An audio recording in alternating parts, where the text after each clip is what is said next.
Bismillahirrahmanirrahim. Alhamdulillahirabbil alamin wassalatu wassalamu ala asyrafil anbiya'i wal mursalin sayyidina wa maulana Muhammadin wa ala alihi wa sahbihi ajma'in. Subhanaka la ilma lana illa ma 'allamtana innaka antal alimul hakim. Rabbi shrah li sadri wa yassir li amri wahlul 'uqdatam min lisani yafqahu qawli. Jamaah, terakhir saya kesini tahun berapa tuh ya? Saya pernah kesini. Ingat saya, ibu-ibunya ramai begini. Dan saya ingat audionya pecah begini, belum diperbaiki. Bu, lain kali kalau nyumbang ke masjid kasih catatan, ganti audio. Karena ini nyawanya nih. Imam sebagus apapun suaranya, kalau jelek audio, ndak enak dengernya. Ceramah seterkenal apapun penceramahnya, kalau tidak bagus audionya, ndak nyampe juga. Ini apa namanya, alat bantu. Mudah-mudahan nanti saya bawel kalau masalah audio. Karena saya imam masjid, apalagi kalau kita ngimamin pakai mic begini, aduh. Tidak ada satupun masjid bagus di dunia yang pakai imamnya mic beginian. Tidak ada. Masjidil Haram pakai mic apa imamnya? Standing. Semua. Masjid Istiqlal standing mic. Jadi masukan buat masjid, jangan pakai mic begini. Saya juga tidak suka pakai mic begini nih. Mic Agnes Monica yang ini. Karena dia, kalau kita bernafas, kalau apa, terdengar. Paling bagus memang standing mic, yang satu berdiri, satu di tengah, satu buat sujud. Tapi kalau hobinya denger sound horeg mah ini nggak apa-apa.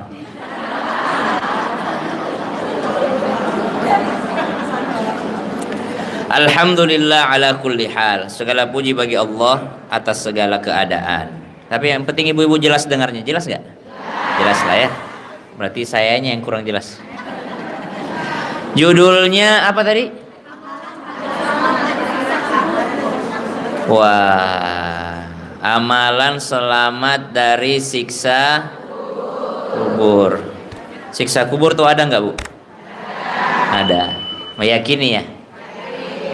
Kalau ada siksa kubur berarti ada nikmat kubur. Pengennya dapat siksa atau dapat nikmat?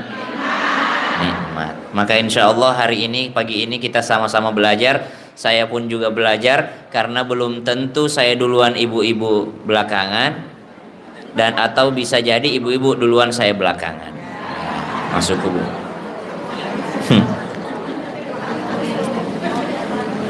Berkata ulama, idza dana mautul abad qusima haluhu ala khamsah. Kayak saya tadi tanya nih, berapa lama saya nggak kesini? Saya khawatirnya udah pernah bahas. Yang dulu bukan alam kubur yang saya bahas ya. Dulu bahas apa sih dulu? Oh, dulu Maulid Nabi. Oke. Cocoklah sudah. Idza dana mautul abdu qusima haluhu ala khamsah. Kalau seseorang itu sudah dipanggil sama Allah, maka yang ada pada dirinya dibagi menjadi 5. Jadi menjadi 5 hal. Kalau sudah dipanggil sama Allah, diri kita ini akan dibagi menjadi 5. Kita punya 5 hal ini akan dibagi-bagi kepada 5. Apa yang dibagi? Yang pertama, ar-ruhu lil malakil maut. Ruh kita dibagi kepada malakul maut. Maka tidak usah pernah takut, khawatir bangun tengah malam sholat tahajud, nanti ada roh gentayangan. Tidak ada roh gentayangan. Semuanya sudah diambil sama malakul maut. Ditempatkan di 3 tempat. Kalau dia orang baik, maka ditempatkan ruhnya illiyin, di tempat yang terindah, tempat yang tinggi, dibawa ke tempat yang tinggi. Maksudnya tinggi sini derajatnya mulia. Nah, kalau dia roh orang jahat, maka dibawa kepada sijjin, tempat serendah-rendahnya, tempat penyiksaan. Dan Allah juga bisa, ataupun Allah juga berkuasa untuk roh itu dikembalikan kepada jasadnya. Di mana jasadnya? Di mana jasadnya? di kubur, di alam barzakh, untuk dihidupkan kembali di alam kubur. Hidup untuk apa? Untuk ditanya-tanya, "Man rabbuka?" Apa jawabannya? Allahu Rabbi. Ya, udah tahu kok jawabannya, aman berarti.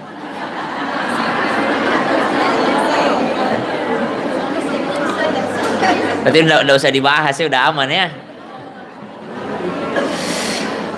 Idza dana mautul abdu qusima haluhu ala khamsah. Ibu saya agak demam sedikit, jadi saya jarang berdiri atau apapun itu. Penghapus dosa. Tidak ada harus ibu garis bawahi. Ada dosa yang tidak bisa dihapus kecuali dengan sakit. Jadi kalau kita dapat sakit, bersyukurlah. Itu berarti ada dosamu yang tidak bisa dihapus dengan sedekah. Ada dosamu yang tidak bisa dihapus dengan sholatmu. Ada dosamu yang tidak bisa dihapus dengan istighfarmu. Ada dosamu yang tidak bisa dihapus dengan kebaikanmu. Maka ada yang bisa menghapuskannya. Apa itu? Dengan dikasih sakit dan kau ridho akan sakit tersebut. Ada perempuan datang kepada Nabi, "Ya Rasulullah, sembuhkan saya Rasulullah, doakan saya sembuh. Kenapa? Saya ini punya sakit, mohon maaf, ayan. Saya kadang juga kehilangan kendali. Kalau saya epilepsi saya datang, saya akan membuka aurat saya. Maka doakan saya Rasulullah biar sembuh." Maka kata Nabi, "Mau sembuh atau mau sabar?" Apa bedanya Rasulullah? Kalau sembuh ya sembuh. Tapi kalau sabar, kamu tetap sakit, tapi kamu dapat pahala dari sakitmu itu kalau kau sabar dan ridho. Kalau begitu ya Rasulullah, saya pilih pilihan kedua, tapi dengan satu syarat, doakan agar ketika kambuh penyakitku tidak kelihatan auratku. Subhanallah. Ini orang-orang yang tahu makna daripada sakit. Ada datang kepada Nabi, "Ya Rasulullah, benar ke orang kalau sakit diampuni dosanya?" Kata Nabi, demamnya orang di dunia, demam itu mengurangi api nerakanya dia.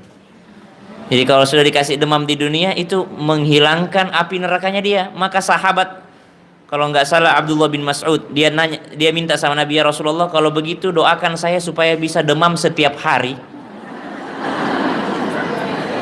Supaya saya bisa demam setiap hari, tapi demam yang tidak menghalangi saya untuk ibadah kepada Allah." Mahal doanya ini ya. Mau Bu saya doain? Biar demam tiap hari, mau?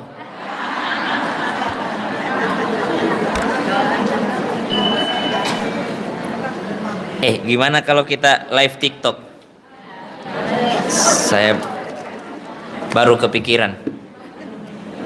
Biar orang juga dapat ilmu di rumah. Ya.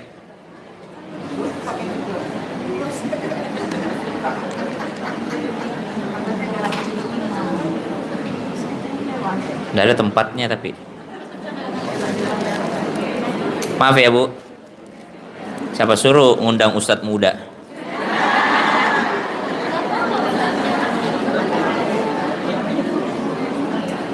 Ustadznya masih suka TikTokan jadi.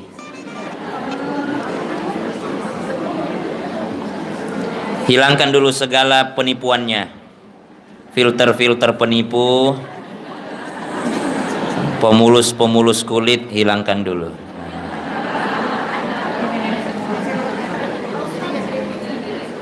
Enggak usah Bu. Keren banget sih. Tapi dipakai nggak tadi? Kalau dipakai jangan.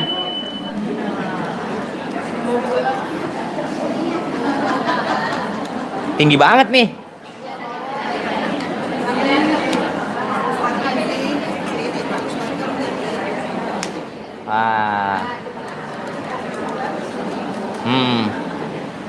Kayak gini nih. Cek. Bismillah. Jamaah masjid Raudhatul Jannah yang dimuliakan Allah. Maka idza dana mautul abad qusima haluhu ala khamsah. Kalau nanti wafat, karena judul kita selamat dari siksa kubur, dapat nikmat kubur, maka kita bahas dulu.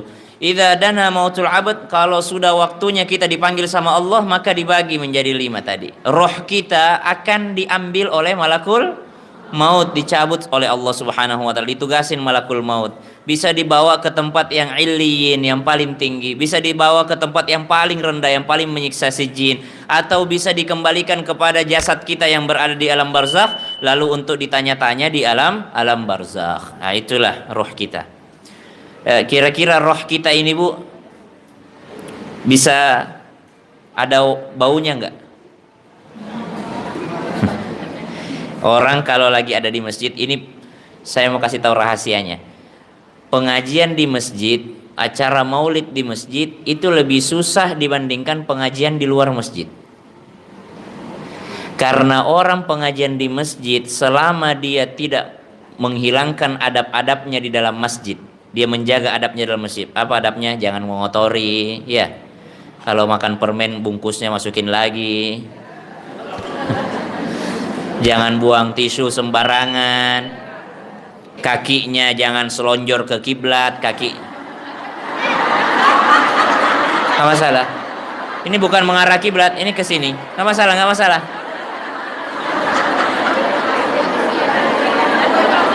Nenek. Oma, dengerin makanya Oma. Jaga adab di dalam masjid, kakinya jangan selonjor ke kiblat. Ini bukan kiblat, Oma. Oma nggak apa-apa selonjor aja, Oma. Nggak masalah. Kiblat tuh di sana. Makanya yang paling beruntung hari ini yang duduk sebelah sini. Dia boleh selonjor. Yang kasihan yang duduk sebelah sini, nggak bisa diselonjor. Adab. Jaga adabnya. Jadi orang ketika berada di masjid, selama dia menjaga adab di masjid, lalu dia menjaga lisan dan tangannya dari menyakiti orang. Jangan sampai lisan kita nyakitin orang, jangan sampai tangan kita nyakitin orang, jangan sampai juga bau mulut kita nyakitin orang. Makanya kan orang ke masjid itu bersiwak, sikat gigi dulu. Nabi itu kan orang yang paling rajin bersiwak. Kata Nabi, seandainya tidak memberatkan untuk umatku, maka kuwajibkan siwak setiap kali mau sholat. Saking bersihnya mulutnya Nabi. Lah ini ada orang pergi masjid tidak pakai Rexona. Menyiksa. Menyiksa hidung saudaranya. Jangan. Pakai tawas lah. Nah, jadi selama langsung begini semua. Di sana di pengajian di tempat yang lain. Selama berada di masjid, kalau dia menjaga adab fil masjid, menjaga lisan dan tangannya dari nyakitin orang, menjaga dirinya dari zolimin orang, maka selama itu pula malaikat yang di sampingnya mendoakan, Allahumma ufirlahu, Allahumma arhamhu, ya Allah ampuni dosanya, ampuni dia, sayangi dia. Sampai kapan? Sampai keluar dari masjid. Itulah kenapa lebih berat pengajian di masjid dibandingkan di hotel.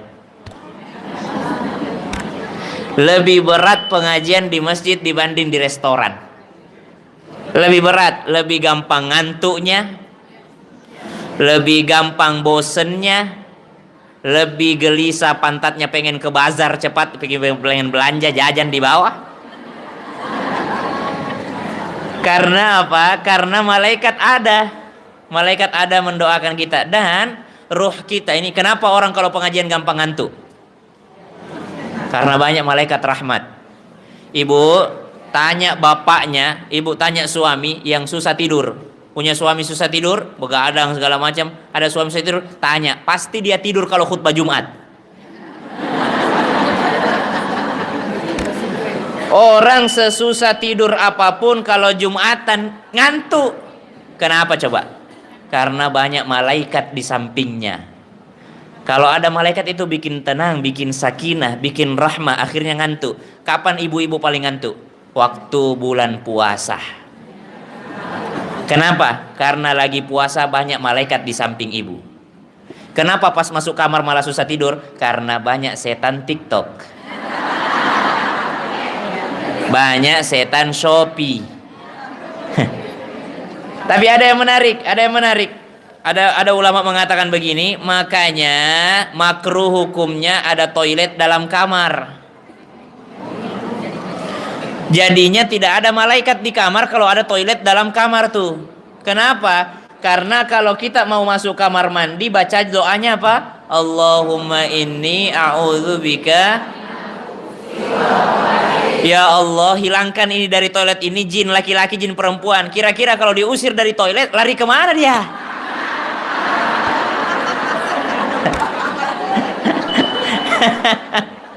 Sedangkan toiletnya dalam kamar. Nah, jadi ada ulama memakruhkan ada toilet dalam kamar. Tapi kalau udah terlanjur nggak apa-apa lah. Nanti rumah-rumah selanjutnya, insya Allah. Saya dulu bikin rumah toiletnya di luar kamar semua. Waktu saya masih bujang, belum selesai rumahnya, saya nikah. Datang istriku lihat, kenapa toilet di luar kamar semua? Dalam kamar dong. Lagi mana kita, masa kita keluar kamar, harus keluar kamar? Ya sudahlah, rumah milik perempuan, ya sudahlah. Nah, jadi kalau urusan rumah kasihlah perempuan. Kita urusan di luar rumah saja. Nah, biar jadi akhirnya toiletnya dalam kamar. Iya. Makanya saya sampaikan saja dari ulama. Bukan berarti saya sudah mengamalkan. Dulu saya mau mengamalkan, tapi istri saya tidak setuju. Kan makruh. Kalau makruh ya kita cari, makruh saja, ndak haram, berarti ndak berdosa juga kalau ada toilet dalam kamar. Daripada jadi pemicu pertengkaran, pengantin baru juga sudah bertengkar masalah toilet kamar, ya sudahlah. Ya, mending rumahnya diganti daripada istrinya yang diganti.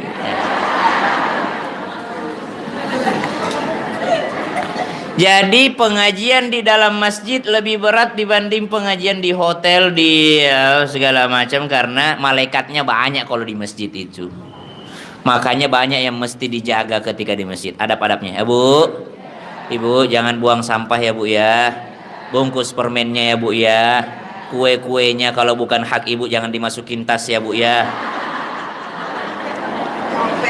Betapa malunya Ibu kalau disiksa di kubur gara-gara kue masuk tas. Betapa malunya di hari kiamat perkara kue lemper masuk tas nyangkut di hari kiamat. Betapa malunya.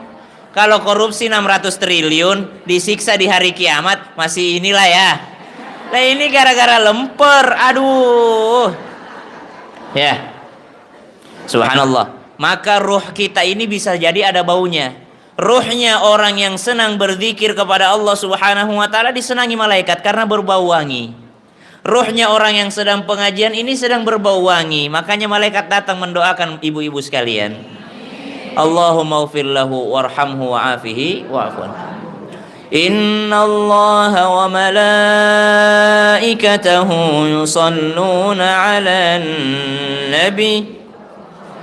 Ya ayyuhalladzina amanu sallu 'alaihi wa sallimu taslima. Kalau Allah bersalawat ke kita, itu artinya Allah sedang merahmati kita, sayang. Kalau malaikat bersolawat ke kita, itu artinya malaikat sedang memohon ampunkan untuk kita. Kan ada beberapa hadis, innallaha wa malaikatahu yusalluna ala, bukan itu ayat, hadis. Innallaha wa malaikatahu yusalluna ala shaffil awal. Salah satu hadisnya, sesungguhnya Allah itu merahmati, bersolawat artinya merahmati. Wa malaikatahu, dan malaikat bersolawat maksudnya memohon ampunkan, mendoakan, ala safil awal, untuk orang-orang yang berada di saf pertama sholat. Kalau pengajian juga berlomba-lomba menuju kebaikan ya Bu ya, asal jangan booking tempat. Sering terjadi di hari-hari besar, di terawih, sejadahnya sudah datang, orangnya tidak datang.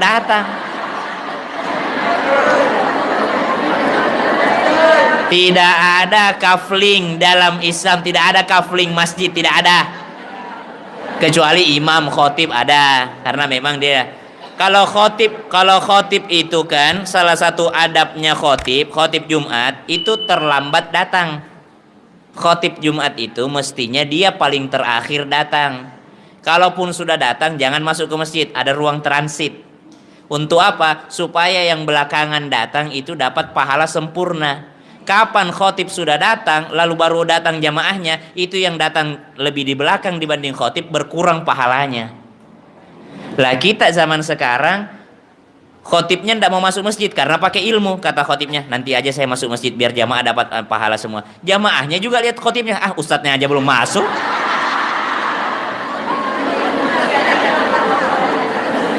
Kata jamaah, ngapain gue masuk, ustadznya aja masih di sono, masih ngerokok. Lah gue juga ngerokok juga dah. Lah ini salah paham, gagal paham.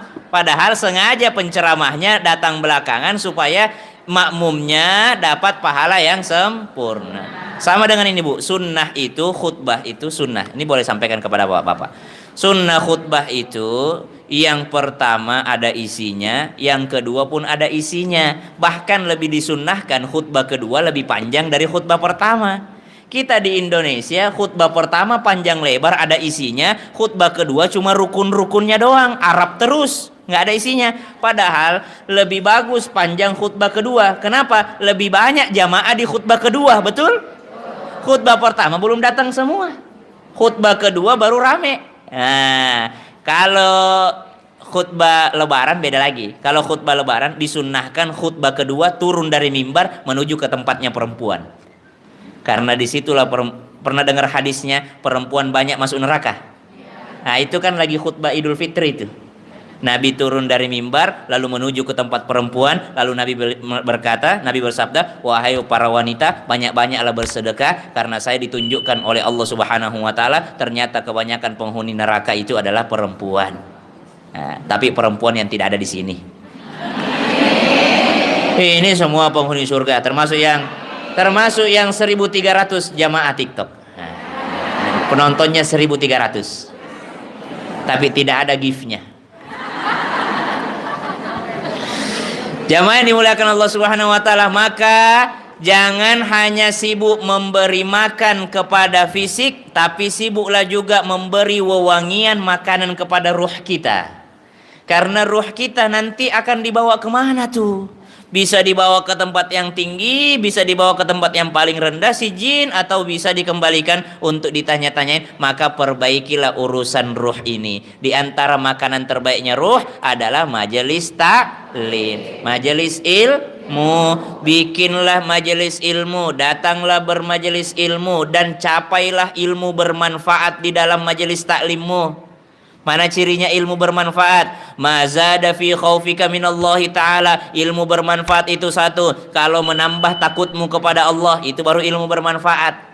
Makin mengaji, makin bagus akhlaknya kepada suaminya, karena takut kepada Allah, bukan takut kepada suami.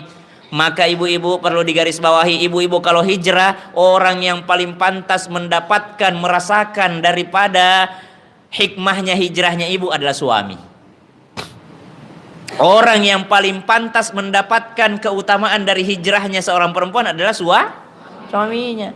Jangan sampai ada pertanyaan masuk begini, Ustadz kenapa ya semenjak saya hijrah suamiku kayaknya udah nggak cinta deh. Berarti suaminya belum mendapatkan manfaat dari hijrahnya. Hanya orang lain yang dapat manfaat hijrahnya. Oh kalau sama orang Masya Allah, kalau sama orang Masya Allah. Tapi kepada suaminya orang yang paling pantas mendapatkan manfaat hijrahnya seorang perempuan adalah suaminya. Maksudnya makin berilmu, makin majelis taklim, makin bahagia suaminya. Subhanallah. Ilmu yang bermanfaat, mazada fi khaufika minallahi ta'ala, yang menambah takutmu kepada Allah. Ilmu yang bermanfaat itu adalah ilmu yang membuatmu semakin tahu akan kekurangan dirimu sendiri, bukan kekurangannya orang. Status boleh di screen capture. Ilmu yang bermanfaat adalah ilmu yang membuatmu semakin mengetahui kekurangan dirimu sendiri, sehingga berdoalah. Jangan ulang-ulang, kau yang terlambat angkat HP. HP-nya lalok, kita yang disuruh ulang. Siapa suruh lambat HP-mu? Sekali lagi. Ilmu yang bermanfaat, ilmu nafi, ma yazidu fi basiratika bi'uyubi nafsika, adalah ilmu yang membuatmu semakin sadar akan kekurangan dirimu sendiri. Itu ilmu manfaat tuh. Jadi kalau ada orang habis pengajian dia pasang status, itu kurang manfaat ilmunya.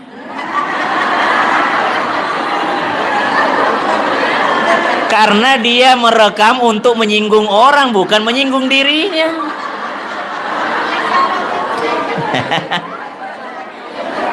Mana sok-sokan lagi pakai statusnya di bawah self reminder. Pret. Ya. Jadi semakin bermanfaat ilmu, semakin kita tahu kekurangan diri, bukan kekurangan orang lain. Ibu, oh ini status lagi nih. Orang yang sibuk untuk melihat kekurangan dirinya, maka dia tidak akan sempat melihat kekurangan orang lain. Orang yang sibuk bercermin mencari kekurangan diri sendiri, tidak akan sempat untuk melihat keburukan orang lain. Mafhum mukhalafahnya, sebaliknya, orang yang sibuk melihat kekurangannya orang lain tidak akan pernah menemukan kekurangan dirinya sendiri. Akhirnya tidak sadar-sadar akan kekurangannya. Kalau ada orang ngajak, tahu nggak si ibu itu? Kasih cermin. Nih, jangan si ibu itu, kekuranganmu dulu lihat. Kekurangan diri sendiri. Jangan terlalu sibuk melihat kekurangan orang sehingga kita lupa dengan kekurangan diri sendiri. Ada doa bagus kita baca. Allahumma ja'al sarirati khairam min alaniyati. Apa? Terlambat lagi HP-mu?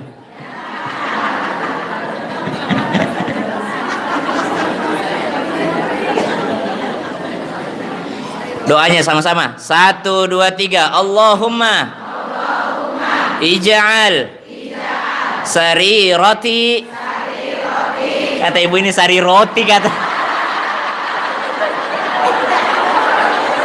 Ngapain jadi sari roti?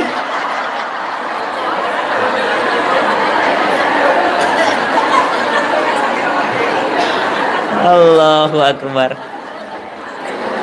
Ini benar-benar sari roti dari kata sir itu tersembunyi sir asrar sari roti, apa yang tersembunyi pada diriku.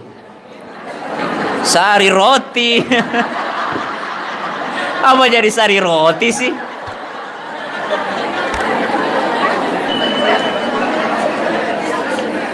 Allahumma ja'al sarirati khairan min alaniyati. Artinya, ya Allah, jadikanlah apa yang tersembunyi dari diriku, ya Allah, jadikanlah ketika aku sendirian lebih baik dibandingkan ketika aku sedang beramai-ramai. Apa maksudnya itu? Karena banyak orang kalau lagi rame soleh, kalau lagi rame-rame soleha, kalau lagi sendiri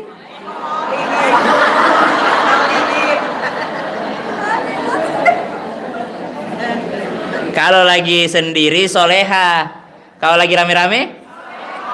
Bukan aku yang bilangnya, mereka nih yang bilang. Katanya kalau lagi sendiri soleha, kalau lagi rame-rame solehot. Aduh.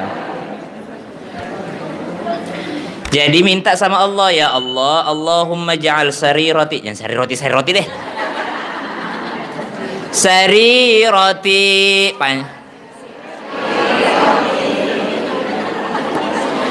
Ya Allah, jadi gampang hafal doanya ya, karena ada yang mirip-miripnya. Ya Allah, jadikanlah daripada kesendirianku ini lebih baik dibandingkan ketika aku beramai-ramai. Ibu, kalau saya tahu jamaah ramai begini, ku pakai baju terbaikku, Bu. Iyalah, ku pakai parfum terbaikku, ku pakai peci terbaikku, aku ngaji ku bagus-bagusin, kan rame. Kalau lagi sholat berjamaah rame tuh, sholat tarawih, pada sholat qobliyah, ba'diyah, ini kenapa rame? Subhanallah. yang dilihat itu adalah ketika kita sendirian. Jangan sampai ketika sholat di masjid, oh Allahu Akbar. Iya. Kalau lagi sholatnya Allah. Tapi kalau lagi sendiriannya Allahu Akbar. Bahkan ketika sujud tidak mengingat sesuatu selain apa? Selain mengingat ini berdiri apa tahiyat ya. Ini udah 4 rakaat apa baru 3 rakaat ya. Nah sholat sendiri.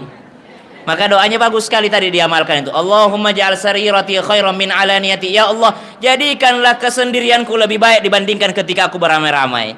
Maksudnya kalau ramai kan otomatis udah baik tuh. Usahakan ketika sendirian juga baik. Nah ini juga pertanyaan sama teman-teman tuh. Ustadz, apa hukumnya sedekah di videoin?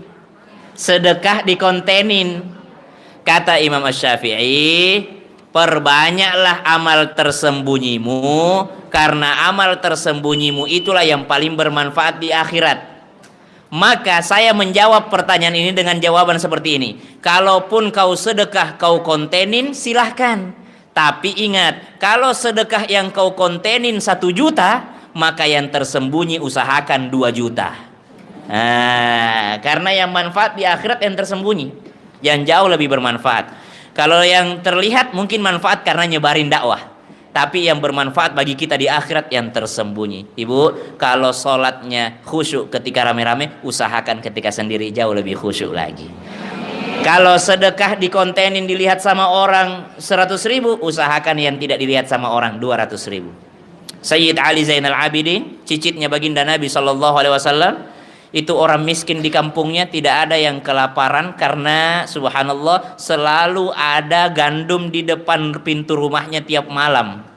Bahkan kalaupun mungkin sudah habis stoknya, sudah ada lagi stok gandum tuh, subhanallah. Tidak ada yang tahu siapa yang membawa gandum tersebut. Ternyata siapa yang bawa, ketahuannya pas wafat cicitnya Nabi. Ketahuan pas dimandikan jenazahnya, ada bekas di sini selalu angkat-angkat berat. Ternyata beliaulah yang sendiri memikul daripada gandum tersebut dibawa ke rumahnya orang-orang miskin. Padahal cucunya Nabi kaya raya, alim, ulama, soleh, ahli ibadah. Subhanallah, pernah ketika sujud terbakar rumahnya. Lagi sujud terbakar rumahnya. Wahai syekh, wahai tuan, rumahmu terbakar. Dia selesaikan sujudnya, dia bangkit, baru assalamualaikum warahmatullahi wabarakatuh. Wahai tuan, udah habis rumahmu terbakar, api telah melahap rumahmu, wahai tuan. Kenapa engkau tidak membatalkan tadi sholatmu? Apa jawabannya? Saya sedang sibuk memikirkan api neraka, sehingga saya tidak sempat memikirkan api dunia. Aduh. Berat. Orang seperti ini sholatnya masih sembunyi-sembunyi ketika sedekah.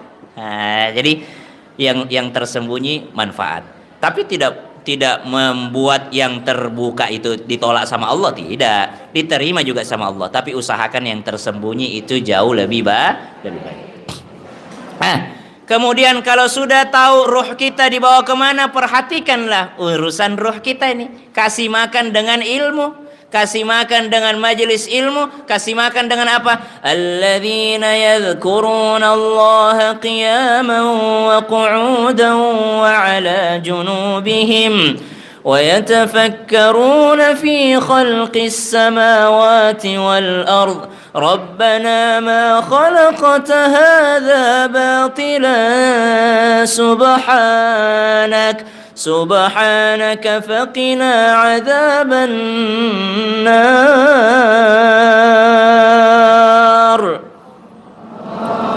Selain diisi dengan ilmu, isi juga dengan zikir, isi juga dengan menyebut-nyebut nama Allah. Ada malaikat melapor sama Allah. Saya baca kemarin kisahnya dalam sebuah kitab. Ada malaikat melapor sama Allah, ya Allah ya Rabb, di situ ada hambamu tidak pernah berzikir. Di situ ada hambamu tidak pernah menyebut namamu ya Allah. Apa jawaban Allah? Itu karena dia senantiasa ku kasih nikmat. Mau lihat dia menyebut namaku, maka Allah pun memerintahkan malaikat untuk membuat dia sakit. Maka setiap menetes keringatnya melepuh kulitnya. Entes. Dan setiap menetes keringatnya barulah dia sebut ya Allah, ya Allah, ya Allah, ya Allah. Subhanallah. Apa hikmahnya? Kadangkala orang mudah lulus ujian sakit tapi susah lulus ujian sehat. Orang gampang ingat Allah ketika miskin, tapi ketika kaya agak susah-susah mengingat Allah. Nah, jadi miskin kaya semuanya dihisap, tapi urusan itu mudah-mudahan kita senantiasa mengingat Allah baik dalam keadaan miskin ataupun dalam keadaan kaya. Ibu, mau miskin atau kaya? Kaya ya Bu ya. Or apa itu? Allahumma sholli ala sayyidina Muhammad. Orang miskin yang bersabar, orang kaya yang bersyukur, mana yang lebih utama? Itu mah maunya ibu. Yang lebih utama orang kaya yang bersabar. Orang kaya yang miskin sabar, kaya syukur biasa, wajar. Tapi yang susah itu kaya sabar. Mampu dia begini tapi dia tahan dirinya, sabar. Mampu dia zolim kepada orang dengan kekayaannya tapi dia sabar. Mampu dia, ngapain lagi gue sholat, orang udah kaya raya tapi dia sabar, akhirnya dia tetap istiqomah sholat duha tiap hari. Itu lebih hebat itu. Ngapain gue puasa, orang gue mampu beli makan siang sendiri, nggak usah nungguin makan siang gratis. Tapi dia sabar, akhirnya dia berpuasa. Subhanallah. Maka ini lebih utama orang kaya yang bersabar. Ar-ruhu lil malakil maut, ruh kita akan dibawa oleh malakul maut. Yang kedua, karena kita semua akan masuk ke alam kubur, dan ini yang bisa menyelamatkan kita di alam kubur. Tadi satu, perhatikan ruh kita ya. Maka isi ruh kita dengan ilmu, isi ruh kita dengan apa? Zikir. Kalau mau gampang untuk banyak berzikir, berkumpullah dengan ahli zikir. Kalau engkau berkumpul dengan ahli Shopee, maka engkau akan menjadi ahli check out. Kalau circlemu ahli Shopee semua, maka engkau menjadi ahlul check out. Engkau menjadi ahlul iPhone 17, ahlul Samsung ya. Tapi kalau mau menjadi ahlu zikir, menjadilah seorang yang suka dekat sama ahlul masjid, orang yang suka di masjid, orang yang suka majelis ta'lim. Ya nggak apa-apa, setelah majelis ta'lim baru check out ya, it's okay lah. Subhanallah. Jadi perlu memperhatikan kawan, teman.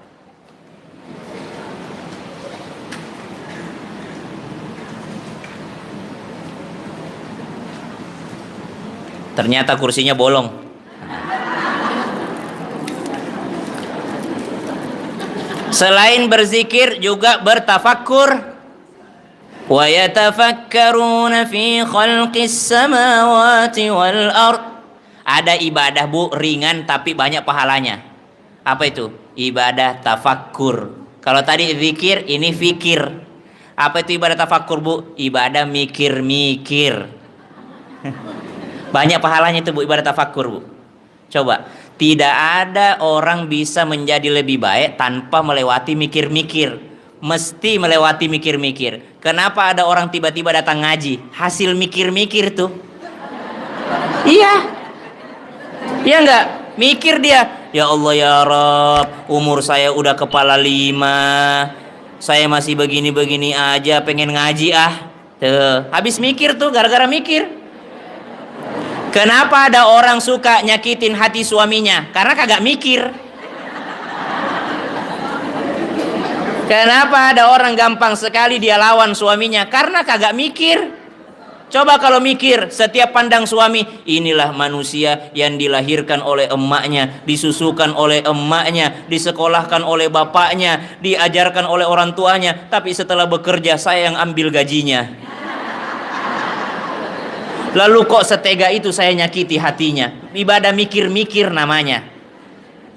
Lihat anak mau marah sama anak, pandang anak sambil mikir-mikir. Inilah anak yang mungkin tantrum, tapi di luar sana betapa banyak orang pengen punya anak sampai bayi tabung tapi tetap nggak punya anak. Ibadah mikir-mikir. Akhirnya mau marah sama anak, akhirnya mensyukuri anak. Inilah anak yang ternyata main HP terus. Kenapa Ustadz anak aku main HP? Mikir dong. Sebelum bertanya, Ustadz, kenapa anakku suka main HP? Mikir dulu sebelum bertanya. Anda main apa di rumah?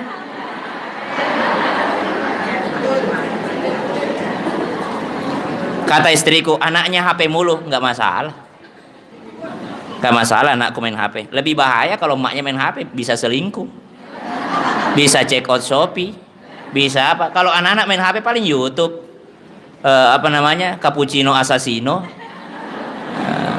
Tung Tung Tung Sahur, Tralala Trilili, apa lagi ya, Cocomelon. Kalau orang tua main HP, aduh, bisa ada CLBK, masuk di Facebook ketemu, ternyata ada di situ cucian lama belum kering.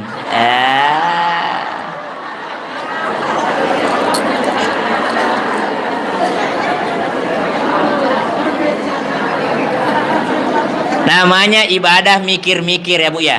Sebelum ibu mau melawan suami, mikir, ya Allah ini surgaku, ini surgaku. Begitu juga suami, makanya saya pakai ini amalan ibadah mikir-mikir ini setiap kali kupandang istriku. Inilah orang yang rela kasihan hidup dan mati untuk melahirkan 2 anakku. Inilah orang yang dulu disayang sekali sama ayahnya. Ada istriku kan anak mami. Maksudnya di rumah dia princess. Tapi kayaknya sok-sok pengen jadi istri solehah gitu. Awal-awal nikah, ini bukan aib, pelajaran lah. Akhirnya dia nyetrikain gamisku Bu, dia nyetrikain bajuku di kosan waktu itu. Kena tangannya di sini. Sampai sekarang tidak hilang bekasnya. Setiap saya mau marah sama istriku, kulihat itu bekas luka. Inilah orang yang dahulu tangannya mulus tapi jadi luka gara-gara mau nyetrikain bajuku. Bagaimana mungkin mau kuzolimi orang ini? Nah, namanya ibadah mikir-mikir. Ibadah mikir-mikir Bu.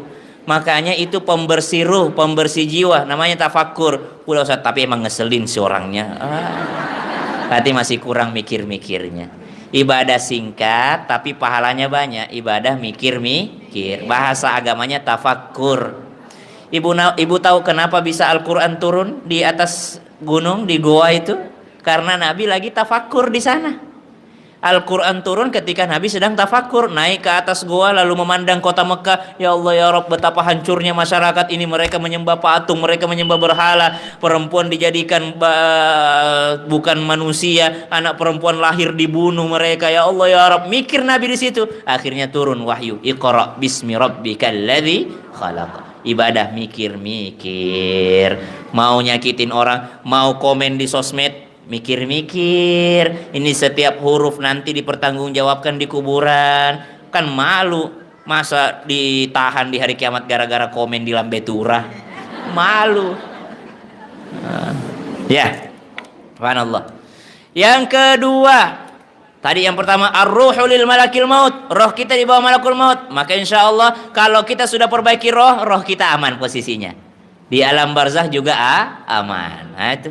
Yang kedua, al-malu lil waris. Kan 5 tadi yang dibagi ya. Al-malu lil waris. Harta kita mesti akan dibagi kepada ahli waris. Maka apa nasihatnya biar kita selamat di kubur? Karena harta kita sudah pasti dibagi sama ahli waris, maka nggak usah lagi pusingin. Nanti kalau mama mati rumah ini jangan dijual. Enak aja. Kan belum tentu anakmu kaya semua. Siapa tahu kasihan ada yang ngekos sudah 10 tahun ngekos ngontrak. Biarlah dijual itu supaya dia bisa beli rumah juga. Nanti kalau papa mati rumah ini jangan dijual, kalian ngumpul lah di sini. Ya bagus, kalau ada anaknya kaya raya satu, bolehlah dia yang beli, baru dibagi uangnya buat saudara-saudaranya. Tapi kalau tidak ada, nah, maka kata ulama, karena harta sudah mesti jatuh ke tangan pewaris, maka yang diperbaiki bukan hanya hartanya, tapi yang diperbaiki adalah pewarisnya. Jangan hanya mikirin berapa kontrakan ku tinggalkan buat anakku, berapa ruko ku tinggalkan buat anakku, berapa tanah ku tinggalkan untuk anakku kalau saya sudah mati. Insya Allah saya sudah aman lah, anak-anak sudah punya rumah semua. Jangan cuma mikirin itunya, tapi mikirin tentang pewarisnya. Jangan mikirin harta warisannya, tapi pikirkanlah tentang siapa pewarisnya. Ada seorang khalifah, cicitnya Umar bin Khattab radhiyallahu anhu warda. Namanya Umar bin Abdul Aziz. Nah, kisah lengkapnya. Saya hafal kisahnya tapi saya tidak hafal namanya. Kita cari dulu. Kisah tentang Umar bin Abdul Aziz. Ibu nggak usah cari di HP-nya, biar aku aja.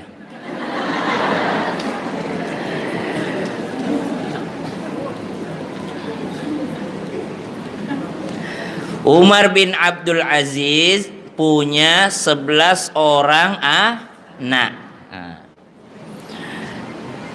Ada seorang bernama Muqatil bin Sulaiman. Ada orang namanya Muqatil bin Sulaiman. Dia datang kepada khalifah yang baru diangkat, namanya Khalifah Al-Mansur. Ini khalifah Islam nih, Khalifah Al-Mansur. Kata ini Khalifah Al-Mansur, karena ini khalifah hebat, khalifah beragama, tahu dia pada saat diangkat saya harus butuh ulama untuk nasihati saya. Kata Khalifah Al-Mansur kepada Muqatil, wahai Muqatil, berikan saya nasihat karena saya baru menjabat ini. Kasih saya nasihat supaya tidak zalim sebagai pemimpin. Kata siapa? Al-Mansur. Maka kata Muqatil, nasihat apa yang kau mau? Nasihat yang pernah ku dengar atau yang pernah ku lihat? Ini hebat juga ulamanya, bisa request tema. Subhanallah. Maka kata Al-Mansur, berikan saya nasihat bukan dari yang kau dengar saja, tapi yang pernah kau lihat dengan mata kepalamu. Maka kata Muqatil, wahai Khalifah Al-Mansur, ketahuilah Umar bin Abdul Aziz memiliki 11 orang anak. Siapa itu Umar bin Abdul Aziz? Khalifah sebelumnya. Sebelum-sebelumnya. Dia kasih nasihat dari yang dia lihat. Wahai Khalifah Al-Mansur, saya kenal dan melihat dengan mata kepala saya. Khalifah Amirul Mukminin Umar bin Abdul Aziz radhiyallahu an punya 11 orang anak. Ketika beliau wafat, beliau meninggalkan uang sebanyak 18 dinar. 9 dinarnya untuk kain kafan, untuk tanah kuburan, dan juga untuk kepengurusan daripada jenazahnya. Lalu tersisa 18 kurang 9 berapa, Bu? 9. Tersisalah 9 dinar, itulah yang dibagi untuk 11 orang anaknya. 9 keping saja. Kemudian wahai Khalifah Al-Mansur, saya juga melihat khalifah namanya Hisham bin Abdul Malik, sepupunya Umar bin Abdul Aziz, jadi kaya raya. Ketika beliau wafat, warisan yang diperoleh oleh anaknya masing-masing 1 juta dinar. Jadi Umar bin Abdul Aziz 9 dinar dibagi 11. Kalau Hisham bin Abdul Malik masing-masing 1 juta dinar. Apa kata Muqatil? Kata Muqatil, demi Allah wahai Khalifah Al-Mansur, saya pernah melihat satu anaknya Umar bin Abdul Aziz bersedekah 100 ekor koda. Saya pernah melihat anaknya Umar bin Abdul Aziz bersedekah 100 ekor kuda. Subhanallah. Di riwayat yang lain bersedekah dengan 100 ekor onta di ketika hari raya kurban. Padahal warisannya cuma 9 dinar dibagi 11 orang anak, tapi sedekahnya ketika kurban 100 ekor onta dan 100 ekor kuda untuk berjihad fisabilillah. Kata Muqatil, dan di hari yang sama saya melihat anaknya Hisham bin Abdul Malik sedang jadi pengemis di pasar. Jadi yang satu warisannya sedikit tapi barokah, akhirnya jadi kaya raya semua anaknya. Yang satu karena cuma ditinggalkan harta, ternyata ujungnya jadi peminta-minta di pasar. Ini kesaksiannya Muqatil. Kenapa demikian? Karena ternyata pernah ada yang bertanya kepada Umar bin Abdul Aziz, wahai Umar bin Abdul Aziz, apa yang akan kau tinggalkan untuk anak-anakmu? Kata beliau, aku meninggalkan kepada mereka warisan takwa. Warisan apa, Bu? Takwa. Kenapa bukan harta? Karena jikalau mereka menjadi orang yang soleh, maka pasti rizkinya sudah dijamin sama Allah. Wa may yattaqillaha yaj'al lahu makhraja wa yarzuquhu min haitsu la yahtasib wa may yatawakkal 'ala Allah fa huwa hasbuh. Subhanallah. Itu orang kalau bertakwa dijamin rezekinya sama Allah. Jadi saya wariskan ketakwaan saja. Terus apa lanjutannya kata Umar bin Abdul Aziz? Kalau mereka tidak jadi soleh, maka ya setidaknya bukan hartaku yang dipakai bermaksiat. Artinya apa? Hati-hati kalau cuma mewariskan harta. Bisa jadi kita disiksa kubur, justru tidak selamat di kubur karena kita meninggalkan harta kepada pewaris yang tidak kita tinggalkan ketakwaan kepadanya. Mau selamat di kubur?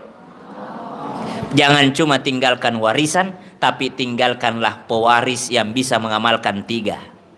Apa itu? 1. Shadaqatin jariyah. 2. Ilmu yang bermanfaat. 3. Tinggalkanlah pewaris yang bisa mendoakanmu ketika engkau berada di kuburan kelak.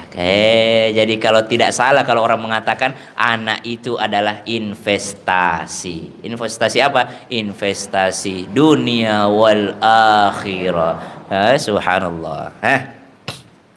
Maka perhatikanlah pewarismu, bukan hanya memperhatikan warisanmu. Mau selamat di kubur, amalannya apa? Perhatikan pewarismu, bukan hanya memperhatikan apa yang kau wariskan kepada mereka. Tanamkan ketakwaan kepada mereka. Nah, kalau kau bertakwa, mau bangkrut pun ayah baru meninggal dunia, engkau tetap dijamin rezekinya sama Allah. Tapi kalau kau tidak bertakwa, mau sebanyak apapun warisan yang ditinggalkan oleh ayah, maka tetap akan habis-habis juga. Bahkan na'udzubillah dipakai judi online. Bahkan na'udzubillah dipakai online. Bahkan na'udzubillah dipakai untuk membeli minuman keras, dipakai untuk zalim kepada orang lain, uang yang ditinggalkan oleh orang tuanya. Na'udzubillahi min dzalik. Al-malu lil waris.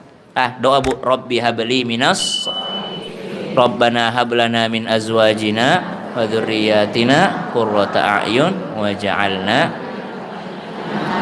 Apa arti ujung doanya itu?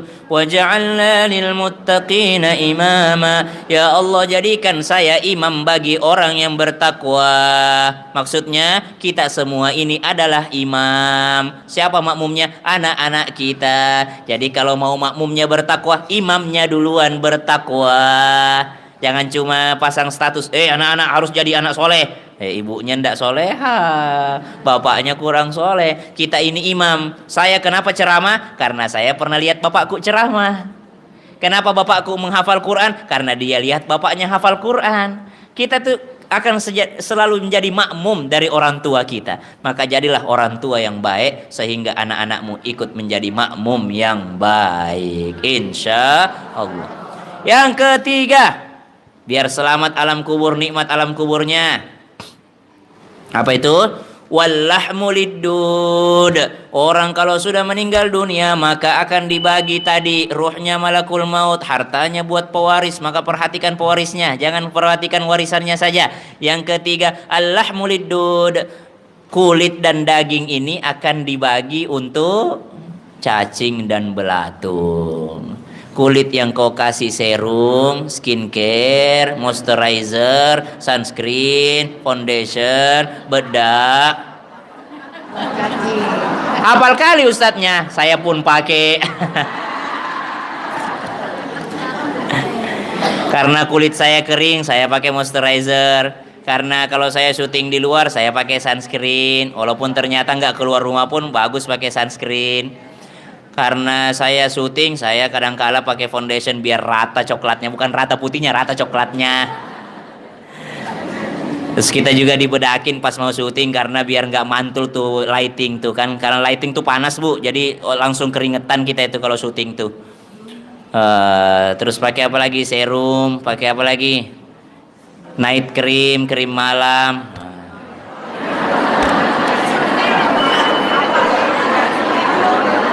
Ibu, iyyakum bisidq, jujurlah.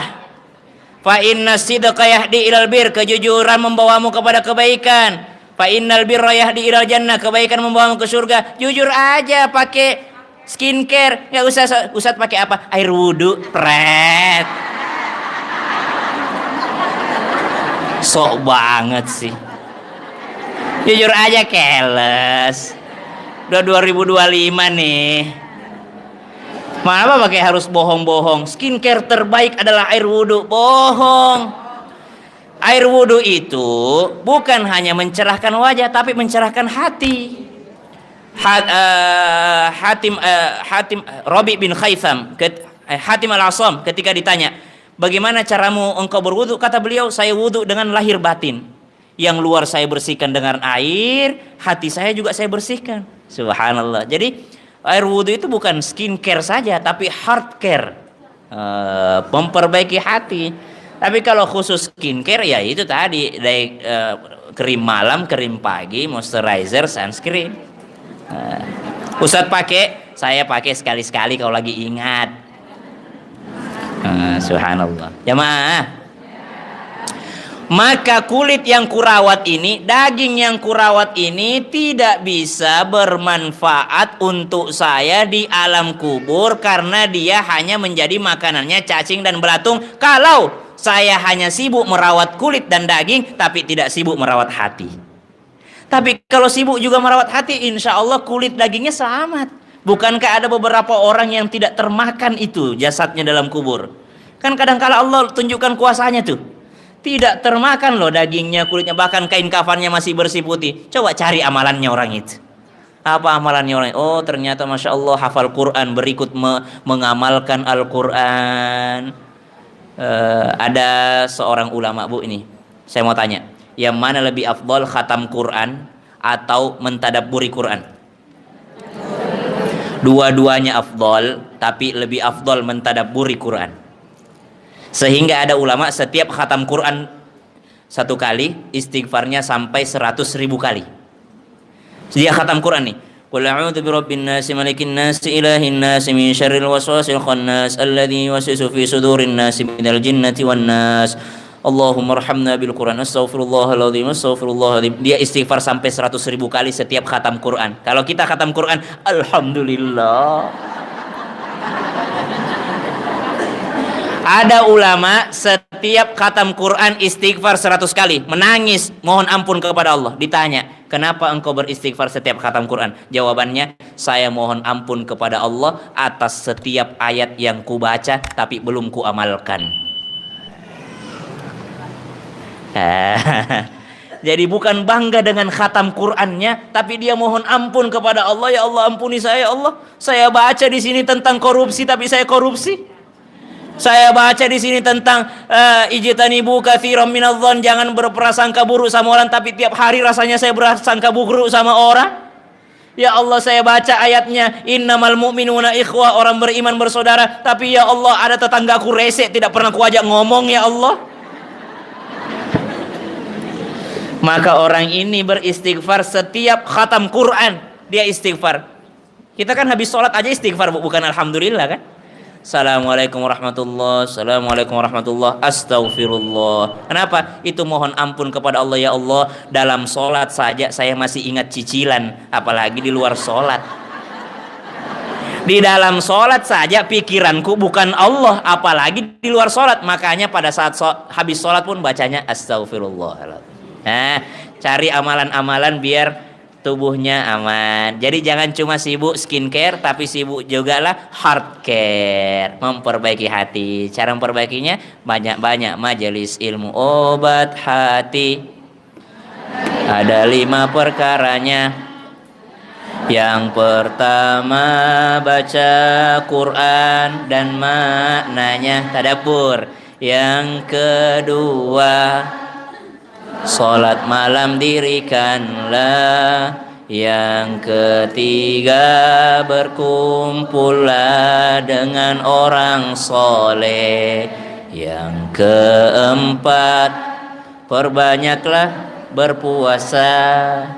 Yang kelima zikir malam perpanjanglah. Nah, itu banyak berpuasa. Puasa itu juga melatih hati.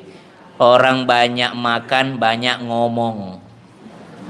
Kapan ibu-ibu ini jadi pendiam? Ketika lagi puasa. Ibu tahu nggak? Lagi puasa. Kata Abu Bakar As-Siddiq, "Masyami'tu, saya tidak pernah lagi merasa kenyang ba'dal Islam, semenjak saya masuk Islam." Apa hikmahnya lapar? Hikmahnya lapar, tidak banyak ngomong. Banyak ngomong, banyak dosa. Kalau begitu, wassalamualaikum warahmatullahi wabarakatuh. Belum. Makanya nanti kalau ibu-ibu sudah di pintu surga, ingat-ingat saya. Saya yang paling lama diperiksa karena saya yang banyak omong. Nah, ibu-ibu mah ketawa doang, nyatet gitu. Jadi banyak berpuasa, puasa banyak hikmahnya. Ada guru saya tiap hari berpuasa, Ustadz Maulana. Ustadz Maulana itu saumud dahar. Di atasnya lagi puasanya Nabi Daud. Nabi Daud sehari puasa, sehari libur. Sehari puasa, sehari libur. Kalau Ustadz Maulana puasanya tiap hari kecuali 5 hari yang diharamkan. Idul Fitri, Idul Adha, 3 hari tasyrik. Tapi selain daripada hari itu, maka beliau berpuasa setiap hari. Tanya puasa apa ini? Orang nanya sama saya, Ustaz tidak ada dalilnya, masa tidak dikalahkan? Saya bilang, itu namanya puasa jomblo. Namanya puasa duda. Kan Ustaz Maulana gak ada istrinya, meninggal, wafat. Sudah 7 tahun. Kata Nabi kan, kalau kau sudah mampu maka menikahlah. Kata Ustaz Maulana, saya mampu menikah. Uang ada, ini ada segala macam. Saya mampu. Fa'ilam yastati, kalau belum mampu menikah maka puasalah. Kata Ustaz Maulana, saya lebih memilih puasa dibanding menikah untuk saat ini. Jadi kalau ada orang tidak mau menikah, solusinya cuma satu, puasa. Jadi jangan sok-sok Anda mau menikah tapi Anda mau puasa juga ya. Anda bukan malaikat. Kita ini manusia, punya nafsu, punya syahwat, untuk meredamnya dengan puasa. Jadi yang jomblo-jomblo, berpuasalah. Udah jomblo disuruh puasa lagi.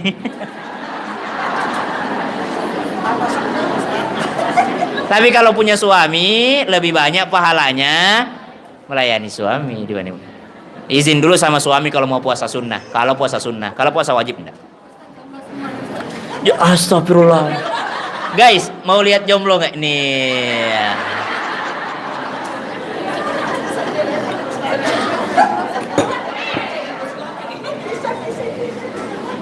Jomblo-jomblo on the way expire.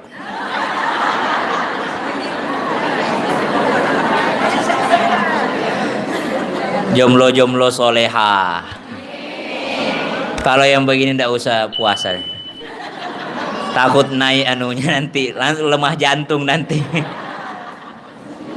Namanya juga puasa sunnah. Tapi kalau Ustadz Maulana puasa tiap hari. Kalau dulu tuh beliau puasa kecuali ada acara. Nah kebetulan acaranya juga tiap hari sih. Dulu, tapi sekarang beliau acara pun udah ndak batalin puasa. Udah puasa tiap hari, Masya Allah. Mudah-mudahan kita, Allahumma ja'alna minhum. Ya Allah, izinkan saya juga mengikuti jejaknya, menjadi orang yang kuat berpuasa. Kalau lihat orang soleh bu, langsung berdoa, ya Allahumma ja'alna minhum. Ya Allah, jadikan saya seperti dia. Ya Allah, jadikan saya seperti. Jangan suuzon sama orang. Ada orang sedekah, ria. Ada orang sholat, pengen dibilang soleh, sok soleh. Jangan, langsung berdoa, ya Allah, semoga saya seperti dia. Apalagi orang kaya rajin bersedekah, mintalah ya Allah jadikan saya orang kaya yang bisa bersedekah juga, gitu. Ya, ada orang naik haji ikut senang.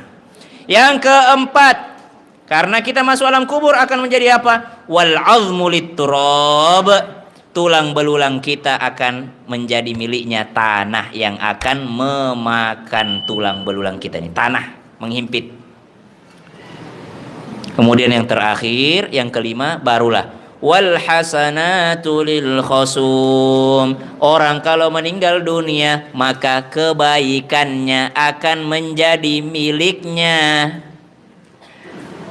Kebaikan kita kalau kita wafat nih milik siapa bu? Hah?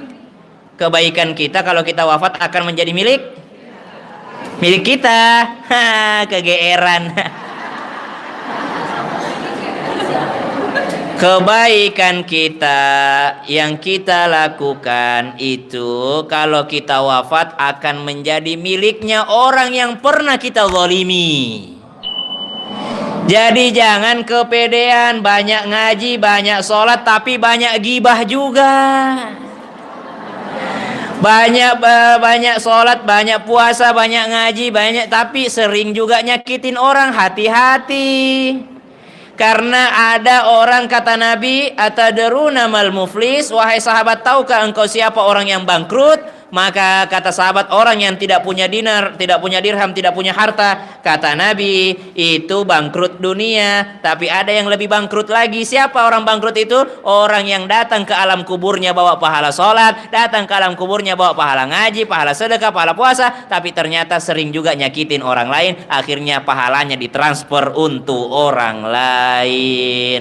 Maka kurang-kurangin nyakitin orang. Hati-hati komen-komen, dijaga ketikannya, dijaga prasangkanya. Ibu, kalau saya berprasangka sama ibu, kayaknya ibu itu anu deh, saya prasangka sama ibu, berdosa nggak saya, Bu? Masih di hati, belum kuucap. Selama belum kuucap, belum dicatat malaikat. Dalam hati aja, kayaknya dia ya. Kalau saya suudzon itu tidak dicatat dosa. Tapi kalau sudah ngomong, maka sudah dicatat oleh malaikat. Jadi kalau apa yang ada di hati ngedumel itu tidak berdosa. Tapi ingat, tidak berdosa, tapi sudah sangat cukup untuk menghitamkan hati. Siapa yang suka suudzon sama orang, gelap hatinya.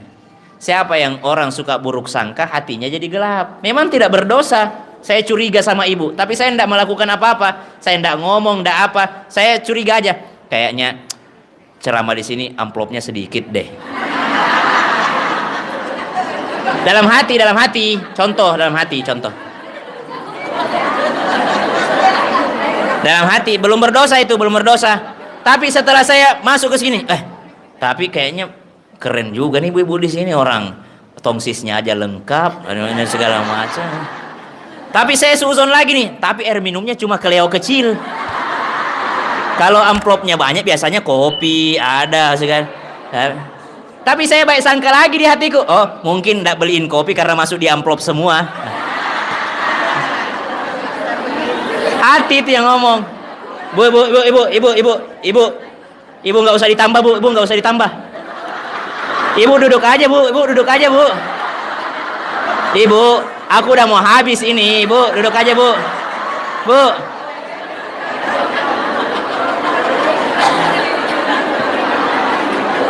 Pasti dia mau pergi beli kopi. Karena jilbabnya jilbab panitia. Bercanda, Bu. Itu di hati itu belum dicatat karena masih bisa berubah-berubah. Ya kan, berubah-berubah, jadi tidak dicatat. Tapi kalau keseringan suudzon itu sangat cukup untuk menghitamkan hati. Akhirnya berzikir tidak betah, baca sholawat baru 10 sudah bosan. Katanya cinta Nabi, orang kalau cinta itu, Bu, ciri-cirinya sering sebut-sebut. Saya kalau ceramah sering sebut istriku karena saya cinta istriku. Sering sebut bapakku bagaimana, ibuku bagaimana, karena saya cinta mereka. Kalau kita orang kalau cinta Nabi tapi enggan bersolawat, bohong cintanya itu, cinta dusta. Maka banyak-banyak bersolawat ke atas Nabi Muhammad, jangan bosan. Orang yang dicinta itu tidak akan pernah bosan menyebut-nyebut namanya. Jamaah. Tambahan. Tadi itu sudah 5 yang harus diperhatikan supaya selamat di kubur ya.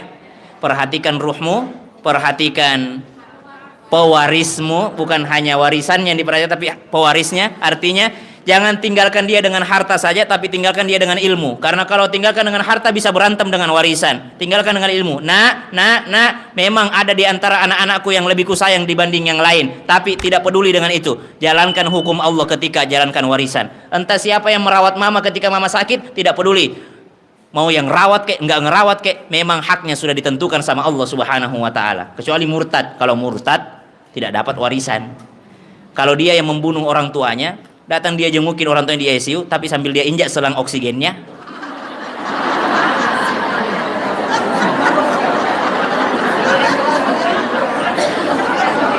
Dia penyebab orang tuanya mati, tidak dapat juga warisan itu. Ya, jadi tinggalkan. Apalagi yang diperhatikan, jangan perhatikan cuma daging dan kulit, tapi perhatikan juga hati. Jangan cuma tulang belulang kuat fisik, tapi kuat mental juga. Karena ada orang kuat naik gunung, ya, gunung kan kudaki, lautan kan kuseberangi, tapi masjid Raudatul Jannah dilewati. Kalau lari statusnya berkilo-kilometer, giliran berjamaah ke masjid tidak pernah datang. Pakai suara luar nggak ini, biar bapak-bapak dengar. Kalau lari di GBK berapa putaran, tapi giliran berjamaah ke masjid susahnya datang. Nauzubillahi min dzalik. Ada kakek-kakek naik gunung. Karena orang Arab tuh suka berkhalwat, berdua-duaan sama Allah. Kan Nabi kan berdua-duaan sama Allah tuh naik gunung tuh. Orang Arab memang suka begitu. Lalu ada anak muda yang lihat ini kakek, terseok-seok naik gunung ini kakek-kakek ini. Kata anak muda itu, "Ya Allah ya Rabb, saya minta doa supaya engkau sembuhkan kakek tersebut." Keluar kakek itu, dia bilang, "Coba ulangi doamu, saya minta engkau sembuh ya kakek." Dipukul sama kakek itu, "Berhenti kau doa begitu." Kata anak muda, "Apa yang salah dengan doaku?" "Jangan kau doakan saya sembuh nak, ini kakiku kaki yang paling sehat. Kalau kau mau lihat kakiku yang sakit, lihat kakiku 10 tahun yang lalu, kuat main bola tapi tidak kuat ke masjid, itu kaki yang sakit. Kuat pergi ke mall tapi tidak kuat berangkat umroh, kalau keliling tower Zamzam kuat, giliran sa'i minta skuter.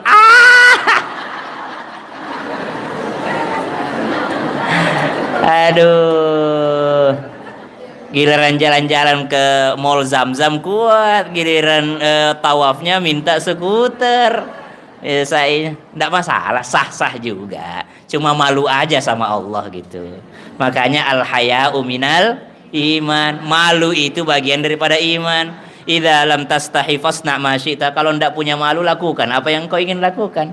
Malu itulah yang ngerem kita. Malu, masa saya kuat lari ke GBK tapi tidak kuat jalan ke Masjid Raudatul Jannah. Masa kalau pergi ke wedding party saya pakai tas mahal, masa pergi pengajian pakai tas murah? Mentang-mentang mau bungkus kue. Kan tahu Bu, semua harta kita akan dihisap, betul? Maka pakailah tas mahalnya ke pengajian biar gampang hisapnya. Jangan coba dipakai pergi arisan. Kalau pakai tas mahal ke pengajian. Saya selalu bilang, pakai tas mahalmu ke pengajian biar gampang jawabnya nanti pas ditanya. Kata Allah, "Kenapa tasmu mahal sekali?" "Ku pakai bungkus kue di pengajian ya Allah." Ya, mobil mahal pakai ke pengajian. Pakai pengajian supaya enak hisapnya, enak jawabnya. Jangan terlalu tegang dengar kata hisap. Hisap itu ya kalau baik ya baik. Kalau baik ya baik, maka pakailah untuk kebaikan. Ada juga yang nanya, "Ustadz, ternyata semua baju-baju seksi akan dihisap. Makanya saya takut nih, saya udah hijrah. Baju-baju seksi saya diapain ya? Mau ku kasih orang, takut jadi dosa jariah. Kalau dibakar mubazir, ku apain ya?" Saya bilang, jangan buang, jangan kasih orang, pakai pada saat dinas di rumah. Jadi baju seksi jangan kasih orang, pakai sendiri. Masalahnya sudah berubah ukurannya Ustadz.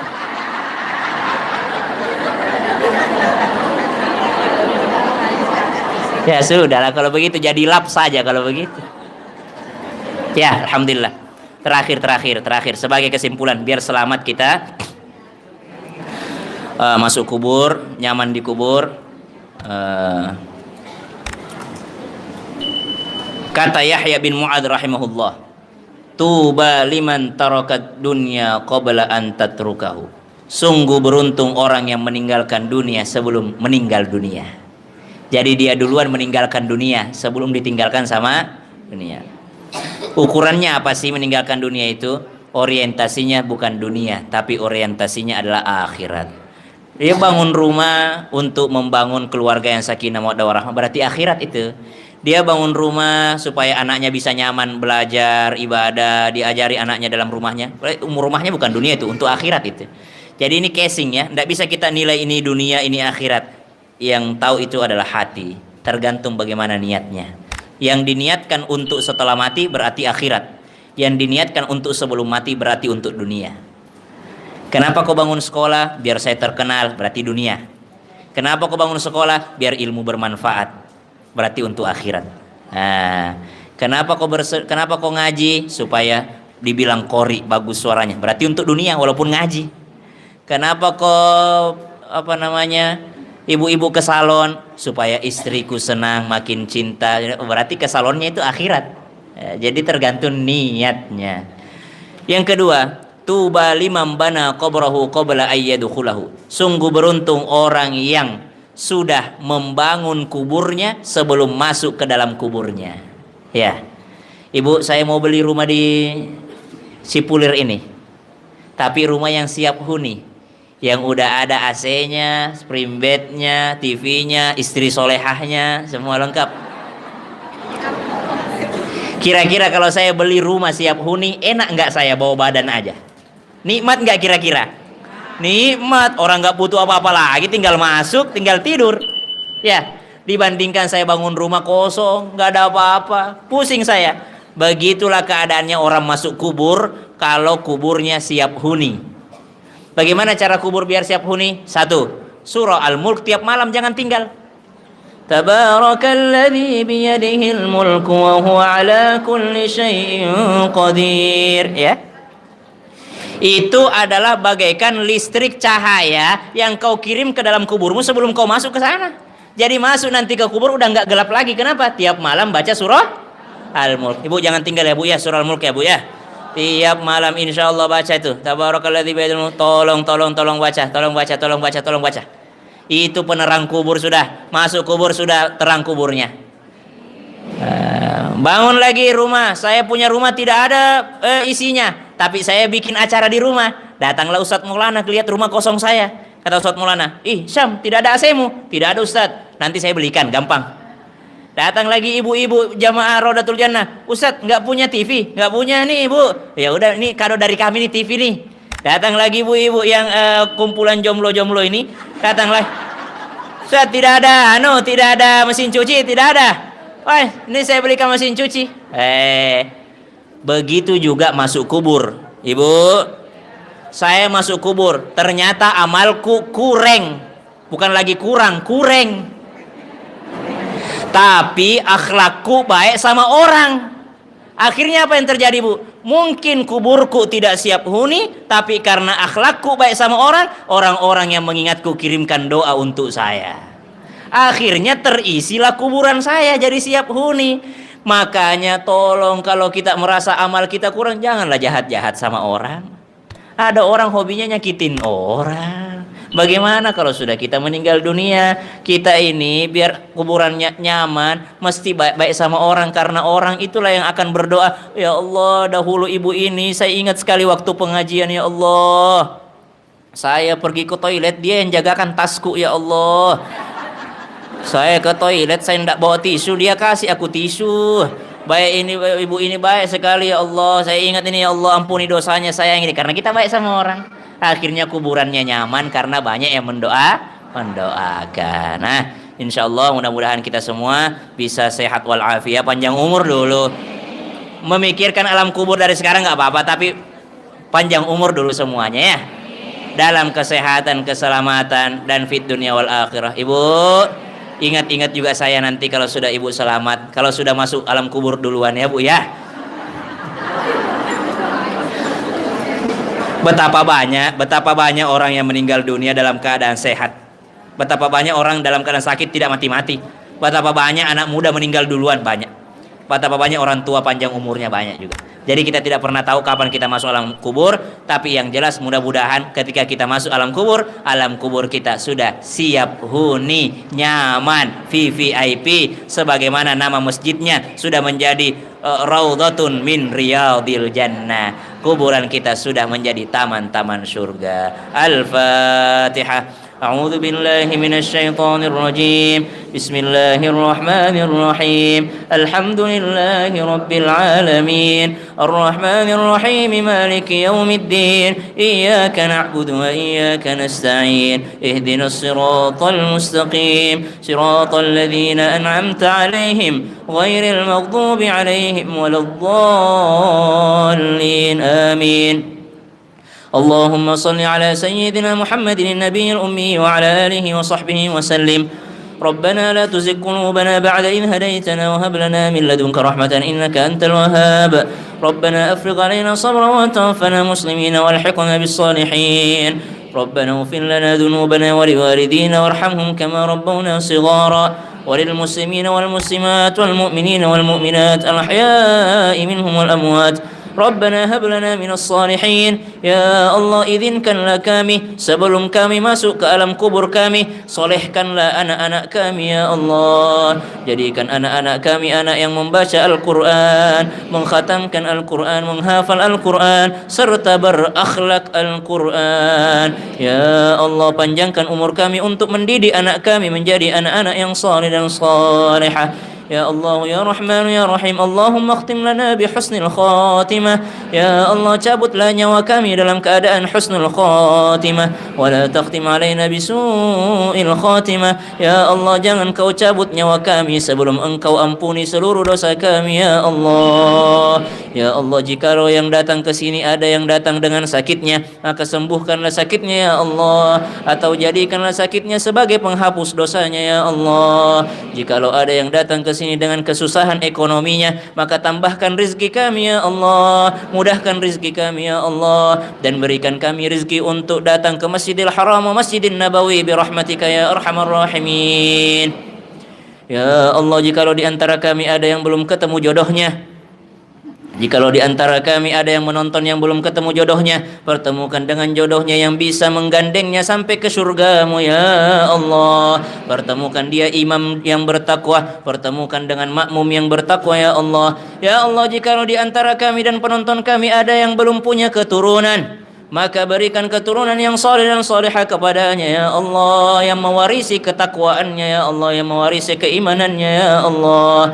Rabbana atina fid dunya hasanah wa fil akhirati hasanah wa qina adzabannar. Wa sallallahu ala sayyidina Muhammadin nabiyil ummi wa ala alihi wa sahbihi wa baraka wa sallam. Walhamdulillahi rabbil alamin.